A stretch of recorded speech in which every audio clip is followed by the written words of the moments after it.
Salut à vous voyageurs. Je vous ai déjà dit que j'aimais bien le Seigneur des Anneaux. J'adore le Seigneur des Anneaux. J'avais 10 ans quand les films sont sortis et j'ai été immédiatement happé par cet univers. Aujourd'hui encore, ces films font partie de mes préférés, et je me fais une fois par an un marathon des versions longues. Depuis, je suis aussi devenu super fan des livres que j'essaye de lire au moins une fois par an, soit en anglais, soit en français. J'ai pas encore lu la nouvelle traduction, je vous ferai un topo quand ce sera le cas. Et à force, je suis devenu cette fan relou qui pointe toutes les petites différences entre les livres et les films. Du coup, aujourd'hui, je vous propose mon top des scènes que Peter Jackson n'a pas adaptées dans ses films. Numéro 5. Le Nazgûl qui vient en Isengard quand Pippin regarde dans le Palantir. Pour transposer la prose contemplative de Tolkien en film d'aventure, Peter Jackson a dû bien accélérer le rythme de toute l'histoire. Plusieurs ellipses sont enlevées ou passées sous silence, genre les 17 ans de recherche de Gandalf qui séparent la fête d'anniversaire de Bilbon des révélations sur la nature de l'anneau. Et certains événements sont déplacés pour ne pas lasser le spectateur. Moi aussi je me déplace parce que j'ai mal au dos. Et en même temps, l'urgence de certaines scènes du livre peine, selon moi, à se retranscrire dans le film. Une scène qui résume paradoxalement ces deux points est la scène du Palantir. Dans les films, la scène est découpée en deux parties et se situe au début du retour du roi. D'abord, Pippin trouve le Palantir dans l'eau à Isengard. D'ailleurs, si vous n'avez vu que les versions cinéma, vous vous demandez sûrement ce qu'il fout là. Gandalf lui confisque et tout le monde rentre à Edoras. Là, gros stuff. Puis, pendant la nuit, Pippin, rongé par la curiosité, dérobe le Palantir, regarde dedans, se fait bully par Sauron, Gandalf le sauve, et le lendemain, Gandalf nous fait son « Mauvaise nouvelle, Sauron sait tout ce que Pippin sait. Bonne nouvelle, Pippin sait que dalle. » On réfléchit à un plan, puis Pippin et Merry ont des adieux déchirants, et Gandalf emmène Pippin à Minas Tirith. Dans les livres... comment dire... Déjà, toute la scène se déroule dans le dernier chapitre du premier livre des Deux Tours, donc on est pile au milieu de l'histoire. Pour commencer, on a une bonne explication de pourquoi le Palantir s'est retrouvé là. C'est Grima qui l'a balancé à la gueule de Gandalf, aux grandes dames de Saruman. À ce moment, Pippin ne touche même pas le Palantir, Gandalf le privatise direct. Puis toute l'escorte de Théoden monte le camp à quelques lieues d'Isengard. Et là, pendant la nuit, Pippin vole le Palantir, regarde dedans, vous connaissez les bails, et à ce moment, sans attendre le lendemain, Gandalf tient immédiatement conseil avec Aragorn et Théoden sur la marche à suivre. Sauf que... À ce moment, une ombre s'étendit sur eux. Le brillant clair de lune parut soudain intercepté.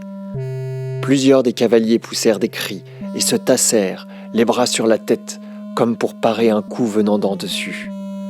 Ils étaient saisis d'une peur aveugle et d'un froid mortel. Recroquevillés, ils levèrent le regard. Une vaste forme ailée passait devant la lune, tel un nuage noir. Elle vira et s'enfuit vers le nord, volant plus vite que tout vent de la terre du milieu. Les étoiles s'évanouirent devant elle. Elle était partie. Ils se redressèrent avec une rigidité de statue. Gandalf regardait le ciel, les bras étendus et baissés, raides, les poings serrés. « Nazgûl !» s'écria-t-il. « Le messager de Mordor, l'orage vient. Les Nazgûl ont passé la rivière. Ancel, Ancel, n'attendez pas l'aurore, que les rapides n'attendent pas les lents. Ancel !» À ce moment, Gandalf suppose que Sauron, qui pensait logiquement que Saruman avait le Palantir, a cru que celui-ci avait capturé un hobbit, sûrement le porteur de l'anneau, et le forçait à regarder dans le Palantir pour le torturer. Il a donc envoyé un Nazgûl pour en avoir le cœur net, puisqu'il sait que Saruman n'est pas fiable. Gandalf déclare alors que dès que Sauron aura appris la vérité, personne ne sera en sécurité, et Pippin moins que les autres. Il part donc à brides abattues en pleine nuit avec le hobbit, après avoir confié le Palantir à Aragorn. L'urgence de cette scène où tout bascule en quelques heures, et qui est la dernière où nous verrons Pippin et Gandalf avant le retour du roi. Autant vous dire que quand on finit ce chapitre, on est en gros suspense. Numéro 4. La conspiration de cul-de-sac. Dans les films, Frodon semble récupérer ses compères hobbits un peu par hasard. C'est même un peu étrange de le voir littéralement rentrer dans Merry et Pippin qui sont en mode « Oh tiens, quel hasard, Frodon, tu pars dans une mission super dangereuse ? Oh bah nous voilà embarqués dans l'histoire !» Dans les livres, ça ne se passe pas du tout comme ça. Déjà, il se passe 17 ans entre la fête d'anniversaire de Bilbon et le départ de Frodon. Ensuite, Gandalf et Frodon prennent vraiment toutes les précautions pour que le départ de ce dernier n'ait pas l'air précipité, et donc n'attire pas les soupçons. Frodon vend cul-de-sac au saquet de besace, ce qui en soi est déjà un peu étrange, mais passons. et achètent une maison à Creux de Crique, à l'orée de la vieille forêt. Merry et Frédégard Bolger, un figurant dans les films, mais croyez-moi dans les livres c'est un personnage plus qu'appréciable, sont chargés de préparer la maison pour accueillir Frodon.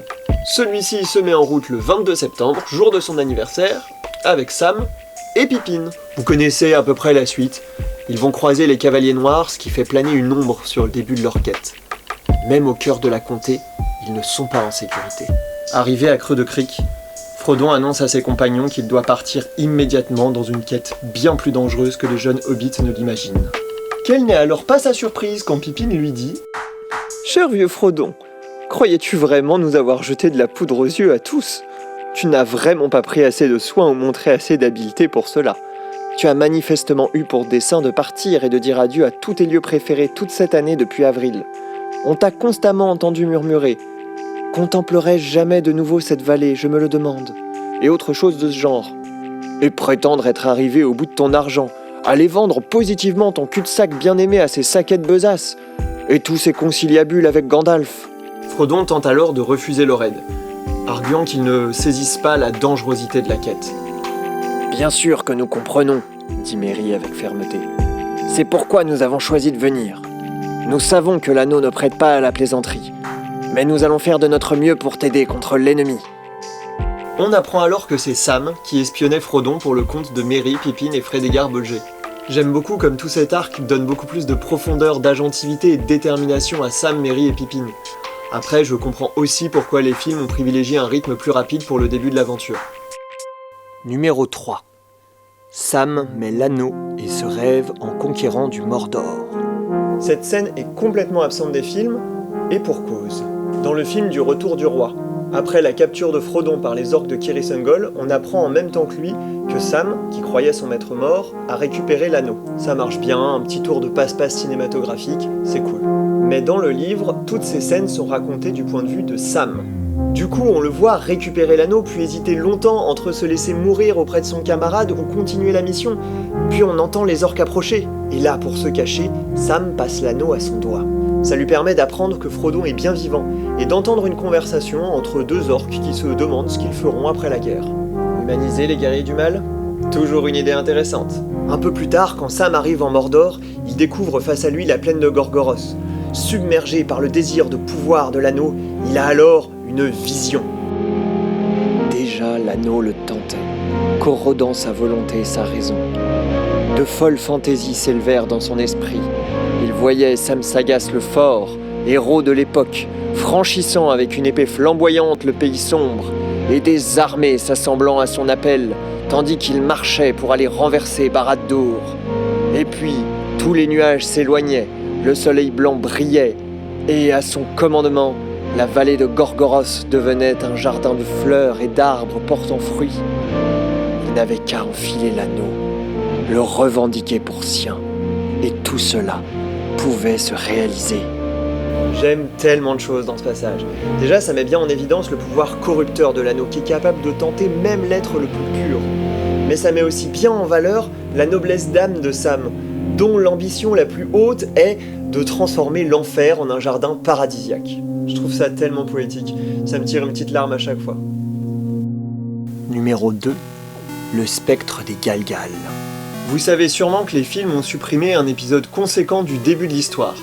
Le passage des hobbits à travers la vieille forêt et leur rencontre avec Tom Bombadil. Ce que vous ignorez peut-être, c'est qu'immédiatement après, les hobbits rencontrent leur premier véritable ennemi, le spectre des Galgal. Après 2 nuits chez Tom, les hobbits partent vers Bree. Mais ils s'égarent au milieu des tertres des Galgal, réputés hantés. Un brouillard se lève, et un spectre capture toute la compagnie. Frodon se réveille prisonnier d'un tertre, et découvre alors une vision de cauchemar. Il se retourna, et là, dans la froide luminescence, il vit, couchés près de lui, Sam, Pippin et Merry. Ils étaient sur le dos, et leur visage était d'une pâleur mortelle, et ils étaient vêtus de blanc. Autour d'eux étaient répandus de nombreux trésors d'or, peut-être, encore qu'à cette lumière ils parussent froids et sans beauté. Sur la tête des hobbits étaient des petits bandeaux d'or. Il y avait des chaînes autour de leur taille, et à leurs doigts, de nombreux anneaux. Des épées étaient posées à leurs côtés, et des boucliers à leurs pieds. Mais en travers de leurs 3 coups, se voyait une longue épée nue. La suite est encore plus terrifiante. Il entendit derrière sa tête un grincement et un grattement. Se redressant sur un bras, il regarda et vit alors dans la pâle lumière qu'il y avait une sorte de passage qui, derrière eux, faisait un coude. Dans celui-ci, un long bras tâtonnait, marchant sur les doigts vers Sam, qui était étendu le plus près, et vers la poignée de l'épée posée sur lui. Outre l'ambiance absolument terrifiante de ce passage, il a l'intérêt de mettre en place un setup payoff assez élégant. Frodon attaque la main, puis il entonne la chansonnette que Tom leur a apprise pour s'il rencontrait des ennuis. Tom débarque comme une fleur et sauve tout le monde parce que c'est Tom Bombadil. Une fois le spectre vaincu, Tom donne aux hobbits des trésors issus du tertre, dont une épée chacun. Celle de Frodon sera brisée par le roi sorcier au guet de Brunnen. C'est pour ça que, à Foncombe, Bilbon lui donne Dar. Mais celle qui nous intéresse tout particulièrement est celle de Merry. En effet, ces épées furent forgées plusieurs millénaires auparavant par les hommes d'Arnor, pour affronter les armées du roi sorcier d'Angmar. Elles furent donc ensorcelées, pour être efficaces contre les non-morts, comme le roi sorcier. Alors, quand Merry se retrouve pendant la bataille des champs du Pélénor face à ce même roi sorcier, il dispose, sans le savoir, d'une des seules armes efficaces contre lui. Du coup, dans le livre, on assiste à un alignement de circonstances particulièrement jouissif qui amène à l'accomplissement de la prophétie. Merry brise le sort qui retient l'âme du roi sorcier dans ce monde, et Éowyn achève son enveloppe physique. Et dans le film, on a un genre de « ta gueule, c'est la prophétie ». Alors ça marche super bien, hein, et ça fait un pur moment de cinéma où Éowyn se montre hyper badass. I am no man. It was at this moment that he knew. He fucked up. Mais j'avoue que j'apprécie toujours un setup payoff un peu discret et bien efficace. Bon, avant de passer au numéro 1, quelques mentions honorables. Bill le poney. Bill apparaît dans le film, et il est même nommé dans la version longue de la communauté. Mais dans le livre, on apprend beaucoup plus sur comment les hobbits l'ont acheté, et sur la relation très spéciale que Sam va tisser avec lui. Mais surtout, on apprend qu'après avoir été abandonné à l'entrée des mines de la Moria, Bill a retrouvé tout seul le chemin de Bree, et on assiste à des retrouvailles très touchantes avec Sam. Ça fait toujours chaud au cœur. Gandalf versus les Nazgûl au Mont Venteux. Après que les hobbits ont rencontré Aragorn au poney fringant, Gandalf, qui s'est échappé d'Isengard et a récupéré Gripoil, tente de les retrouver. Il se rend à brides abattues au Mont Venteux, et il arrive donc avec quelques jours d'avance sur ses compagnons, et il tombe sur les Nazgûl. Les 9, au grand complet. S'ensuit donc une bataille épique où Gandalf va prodiguer un véritable spectacle son et lumière qui sera même vu par Aragorn et les hobbits à plusieurs kilomètres de là. Le vieil homme à Fangorn. En suivant la trace de Merry et Pippin, enlevés par les Uruk-hai, Aragorn, Legolas et Gimli arrivent et campent aux abords de la forêt de Fangorn. Pendant qu'ils chillent auprès du feu, ils aperçoivent un vieil homme qui les observe. Quand ils tentent de l'approcher, le vieil homme disparaît et les chevaux s'enfuient. Les compagnons en tirent la conclusion logique qu'il s'agit de Saruman qui les espionnait. Le lendemain, quand ils rencontrent Gandalf le Blanc, ils lui demandent si en fait c'était pas lui. Et il leur dit que non. Le mystère plane toujours. Et je me fais bouffer par mon chat. En vrai, ça pourrait être marrant de faire une vidéo enquête sur ce passage des livres. Dites-moi en commentaire si ça vous intéresse. Le nettoyage de la comté. Même si vous n'avez pas lu les livres, vous avez sûrement déjà entendu parler de ce chapitre, qui est totalement absent des films. Après la destruction de l'anneau et le couronnement d'Aragorn, les hobbits rentrent enfin chez eux dans la verte comté. Mais ils se rendent bien vite compte que les choses ne tournent pas rond. Bon, j'en dis pas plus parce que je me tâte aussi à faire une vidéo entière sur ce chapitre. Mais disons que je comprends très bien pourquoi Peter Jackson ne l'a pas adapté, mais que quand on lit les livres, il gagne en intérêt à chaque lecture. Numéro 1. La forêt de Druadan. Je m'étonnerais toujours que la forêt de Druadan soit un épisode si peu connu. C'est sûrement un de mes passages préférés du livre, et si je comprends pourquoi Peter Jackson l'a omis dans les films, je comprends pas pourquoi les fans du livre en parlent si peu. Petit résumé, on est au début du retour du roi. Théoden a vu les feux d'alarme et a reçu la flèche rouge. L'armée des Rohirrim se dirige alors vers Minas Tirith pour venir en aide au Gondor. Seulement, Sauron sait tout ça, donc il envoie une deuxième armée à la rencontre des hommes du Rohan. Oui, le mec est suréquipé. Au début du chapitre La chevauchée des Rohirrim, Merry se réveille et entend des tambours tout autour de lui. Il interroge alors un des cavaliers. Vous entendez les Wozes, les hommes sauvages des bois. C'est ainsi qu'ils se parlent de loin. Ils hantent toujours la forêt de Druadan, dit-on. Ils sont un vestige du temps passé. Ils vivent en petit nombre et secrètement, sauvages et aussi méfiants que des bêtes. Ils ne partent pas en guerre contre le Gondor ou la Marche, mais ils sont inquiets à présent de l'obscurité et de la venue des orques. Ils craignent un retour des années sombres, qui paraît assez probable. Les hommes de la forêt de Druadan sont vraiment un peuple qui me fascine. Bon, on sent un peu trop les biais un tantinet racialistes de Papy Tolkien, mais je trouve que la suite a des vrais accents anticolonialistes. Théoden rencontre donc Khan Buri-Khan, un chef Woz. Et voici ce que celui-ci répond au ton hautain d'Éomer. Les hommes sauvages sont sauvages, libres, mais pas des enfants. Je suis grand chef, Khan Buri-Khan. Je compte beaucoup de choses. Les étoiles dans le ciel, les feuilles sur les arbres, les hommes dans l'obscurité. Si vous survivez à l'obscurité, laissez les hommes sauvages tranquilles dans les forêts et ne les chassez plus comme des bêtes. Pour moi, les Wozes rappellent un peu les aborigènes d'Australie ou alors les natifs sud-américains. Mais beaucoup de fans du livre les voient aussi quelque part entre l'humain, le végétal, le minéral. Enfin, c'est clairement un peuple fascinant. Après, c'est facile de comprendre pourquoi la scène n'apparaît pas dans les films. Ça aurait été bizarre d'introduire aussi tardivement un peuple à l'apparence aussi étrange, surtout qu'ils sont pas indispensables à l'intrigue. Enfin, c'est ce que je pensais, jusqu'à ce que j'apprenne, en me renseignant pour cette vidéo, qu'il avait été envisagé de faire apparaître le personnage de Khan Buri-Khan dans les films. Il aurait été joué par l'acteur néo-zélandais Wikuki Ka'a.